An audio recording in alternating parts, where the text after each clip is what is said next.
ಭಾಳಷ್ಟು ಚರ್ಚೆ ಆಗಿರುವಂಥದ್ದು ಒಂದು ಸುದ್ದಿ. HAL ಏನು ಬೇರೆ ಬೇರೆ ಮುಖ್ಯಮಂತ್ರಿಗಳು ಕೇಂದ್ರದಲ್ಲಿ ಹೋಗ್ಬಿಟ್ಟು ಏನು ಇದು HALಗೆ ನಾವು ಕೂಡ ಪ್ರೋತ್ಸಾಹ ಕೊಡ್ತೀವಿ ಮತ್ತು ನಮ್ಮ ರಾಜ್ಯದಲ್ಲಿ ನೀವು ಬಂದು ಸ್ಥಾಪಿಸಿ ಅಂತ.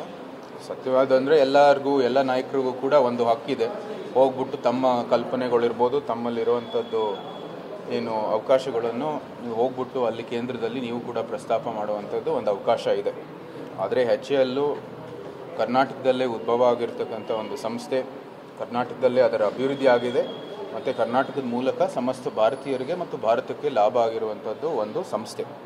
ಈ ನಿಟ್ಟಿನಲ್ಲಿ ನಮ್ಮ ರಾಜ್ಯದ ನಾಯಕರು, ಆಡಳಿತದಲ್ಲಿರುವಂಥದ್ದು ಕಾಂಗ್ರೆಸ್ ಸರ್ಕಾರ ಕೇಂದ್ರಕ್ಕೆ ಹೋಗ್ಬಿಟ್ಟು ಪದೇ ಪದೇ ಆ ವಿಷಯವನ್ನು ಹೇಳಬೇಕಾಗಿದೆ ಮತ್ತು ಅವರು ಕರ್ನಾಟಕದಲ್ಲೇ ಇಲ್ಲಿ ಮೂಲ ಸಂಸ್ಥೆ ಇರುವಾಗ ಅಭಿವೃದ್ಧಿ ಆಗಬೇಕು. ಭವಿಷ್ಯದಲ್ಲೂ ಸಹ ಇದಕ್ಕೆ ಏನೇನು ಬೇರೆ ಸಂಸ್ಥೆಗಳು ಬೇಕಾಗಿದೆ ಅದು ಕೂಡ ಕರ್ನಾಟಕದಲ್ಲಿ ನಾವೇ ಅವಕಾಶ ಮಾಡಿಕೊಡ್ತೀವಿ ಮತ್ತು ಸಂಪೂರ್ಣವಾಗಿ ನಾವು ಬೆಂಬಲಿಸ್ತೀವಿ ಅಂತ ಒಂದು ಸುದ್ದಿಯನ್ನು ಅಥವಾ ಒಂದು ಮಾತನ್ನು ಹೇಳಬೇಕಾಗಿರ್ತಕ್ಕಂಥದ್ದು ಅತಿ ಅವಶ್ಯ.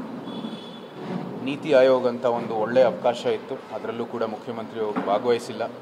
ಇಂಡಿಯಾ ಅಲಯನ್ಸಿನ ಅನೇಕ ನಾಯಕರು, ಸ್ಟಾಲಿನ್ ಅವರು ಇರ್ಬೋದು, ನಮ್ಮ ತೆಲಂಗಾಣ ರೇವಂತ್ ರೆಡ್ಡಿ ಅವರು ಇರ್ಬೋದು, ಅನೇಕ ನಾಯಕರು ನಮ್ಮ ಭಾಳ ವ್ಯತ್ಯಾಸಗಳಿರ್ಬೋದು ಸೈದ್ಧಾಂತಿಕವಾಗಿ, ಆದರೂ ಸಹ ಅಭಿವೃದ್ಧಿ ದೃಷ್ಟಿಯಲ್ಲಿ ಒಂದು ಸೌಹಾರ್ದತೆಯನ್ನು ತೋರಿಸಿ ಎಲ್ಲರೂ ಹೋಗಿದ್ದಾರೆ. ನಮ್ಮ ಮುಖ್ಯಮಂತ್ರಿ ಯಾಕೆ ಹೋಗಿಲ್ಲ ಅಂತ ಭಾಳ ಸ್ಪಷ್ಟವಾಗಿ ನಾವು ಎಲ್ಲ ಕಡೆ ಪ್ರಶ್ನೆ ಮಾಡಿದ್ವಿ.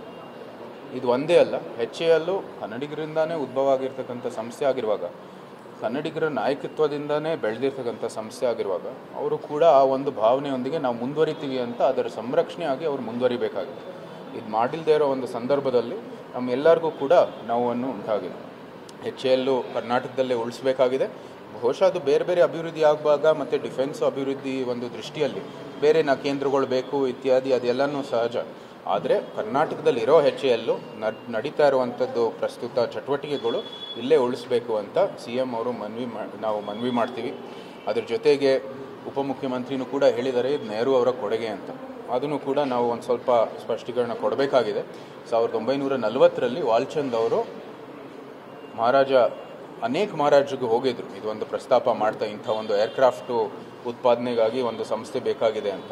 ಆವಾಗ ಬರೀ ಮೈಸೂರು ಮಹಾರಾಜರು ಅವ್ರಿಗೆ ಸ್ಪಂದಿಸಿ ಇಲ್ಲಿ ಅಂದಿನ ಮೈಸೂರು ಸರ್ಕಾರ, ಇವತ್ತಿನ ಕರ್ನಾಟಕ ಸರ್ಕಾರ 700 ಎಕರೆ ಗುರುತಿಸಿ ಅವ್ರಿಗೆ ಕೊಟ್ಟಿದೆ. ಅವರೇ ಆಯ್ಕೆ ಮಾಡಿದ ಜಮೀನು ವಾಲ್ಚಂದ್ ಮತ್ತು ತಜ್ಞರು.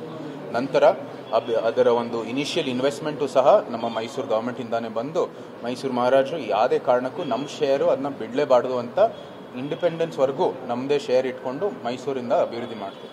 2ನೇ ವಿಶ್ವ ಯುದ್ಧದಲ್ಲಿ ಭಾಳ ದೊಡ್ಡ ಕೊಡುಗೆಯನ್ನು HAL ಕೂಡ ಕೊಟ್ಟಿದೆ. ನಂತರ ಭಾರತದ ಇತಿಹಾಸದಲ್ಲೂ, ಸ್ವಾತಂತ್ರ್ಯ ಆಗಿರ್ತಕ್ಕಂಥ ಇತಿಹಾಸದಲ್ಲೂ ಭಾಳ ದೊಡ್ಡ ಕೊಡುಗೆ ಕೊಟ್ಟಿದೆ. ಸೊ ಇದು ಮೂಲ ಕನ್ನಡಿಗರ ಒಂದು ನಾಯಕತ್ವದಿಂದನೇ ಬೆಳೆದಿರೋ ಸಂಸ್ಥೆ. ಇದನ್ನ ಉಪಮುಖ್ಯಮಂತ್ರಿನೂ ಕೂಡ ಗುರುತಿಸಬೇಕಾಗಿದೆ ಮತ್ತು ಪದೇ ಪದೇ ಹೌದು ಅವರ ಡೈನೆಸ್ಟಿಗೆಲ್ಲ ಹೇಳಬೇಕಾಗಿದೆ. ಆದರೆ ಈ ಒಂದು ಸಂಸ್ಥೆ ಕನ್ನಡಿಗರಿಂದಾನೇ ಉದ್ಭವ ಆಗಿದೆ. ಕನ್ನಡಿಗರ ನಾಯಕತ್ವದಿಂದ ನಾವು ಹೆಮ್ಮೆಯಿಂದ ಹೇಳ್ಬೋದು ಇದು ಕನ್ನಡಿಗರ ಒಂದು ಸಂಸ್ಥೆ ಅಂತ. ಅದು ಅವರು ಭಾಳ ಸ್ಪಷ್ಟವಾಗಿ ಹೇಳಬೇಕಾಗಿದೆ. ಎಲ್ಲನೂ ಕೂಡ ಅವರ ಏನು ಕೇಂದ್ರದ ನಾಯಕತ್ವದಿಂದ ಅಥವಾ ಅವರ ವರಿಷ್ಠ ನಾಯಕರೇ ಎಲ್ಲನೂ ಕೂಡ ಇಡೀ ವಿಶ್ವ ಅವರಿಂದ ಉದ್ಭವ ಆಗುವಂತ ಹೇಳುವಂಥದ್ದು ಅವಶ್ಯಕತೆ ಇಲ್ಲ.